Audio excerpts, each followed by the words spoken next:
Before we begin, just a quick disclaimer that this video is for educational purposes only. If you are experiencing symptoms of ADHD, it's best to see a professional for a diagnosis. For many years, ADHD was simply assumed to be a condition that only affected young boys, who were typically hyperactive, disruptive, and disobedient. Now, though, we know that this simply isn't the case. ADHD affects both boys and girls as well as men and women of all ages. However, it generally presents quite differently in women, for a few different reasons. Why is ADHD in women different from ADHD in men?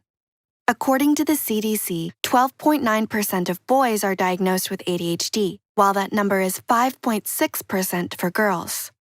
That's a pretty big disparity, but the jury is still out about whether ADHD is actually less common in girls, or whether it's simply a case of underreporting.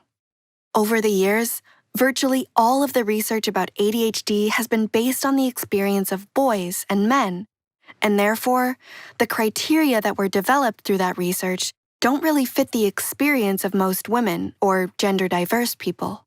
Because ADHD in women, trans, and non-binary folks present differently, some people assume it's a different condition altogether, or just a personality trait. But the way ADHD affects the brain is the same in all genders, and it's only the way that it appears to impact someone's behavior that is often different. Generally, women are more likely to have inattentive ADHD, while boys and men more frequently have hyperactive ADHD.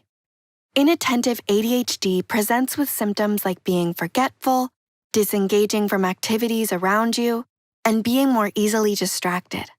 Sometimes, inattentive ADHD is assumed to be anxiety or even a mood disorder. In many cases, the symptoms of ADHD in women have been explained away as something else.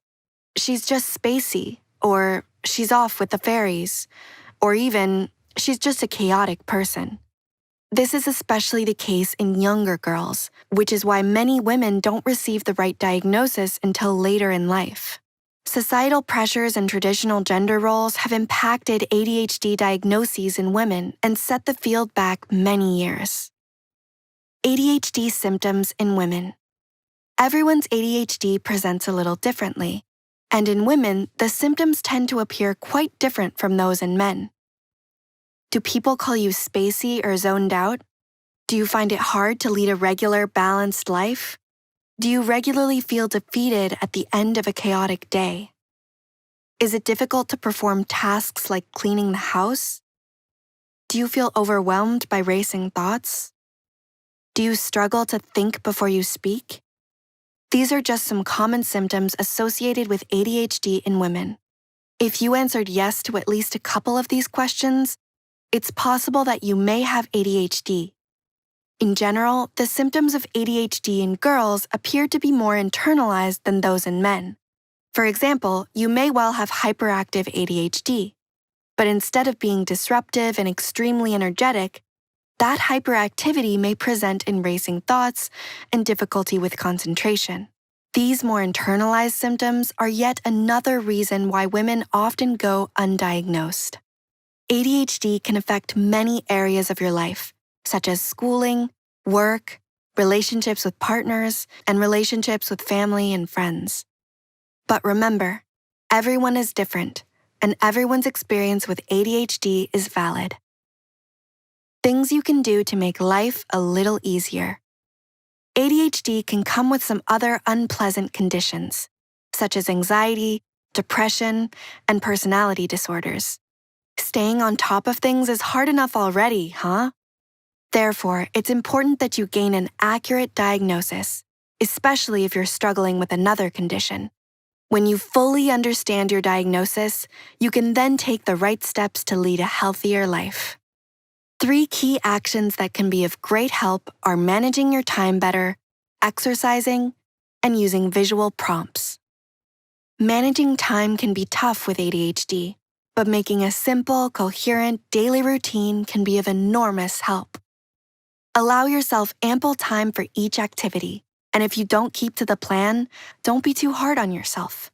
All good things take time. Exercise is great for both the mind and the body, so it's important to try and fit some exercise into your routine, even if that's just a 20-minute walk. Exercise will provide mental clarity and make you feel good. If you find yourself regularly forgetting to complete menial tasks, such as booking the dog in for a trim or picking up groceries, use visual prompts. Colorful cards are great.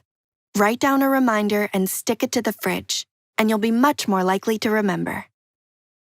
These tips will go a long way towards making life a little easier to manage. But if you find it difficult to implement change, that's okay. Don't be too hard on yourself. No one's perfect, and you're simply another person living their life. If you're feeling overwhelmed, it's okay. These feelings are perfectly normal. Just remember that there is help available, and you are certainly not alone. Did you find our video relatable and helpful? Click the like and subscribe button so we can keep making more. You can also visit the miniadhdcoach.com for more helpful tips about ADHD.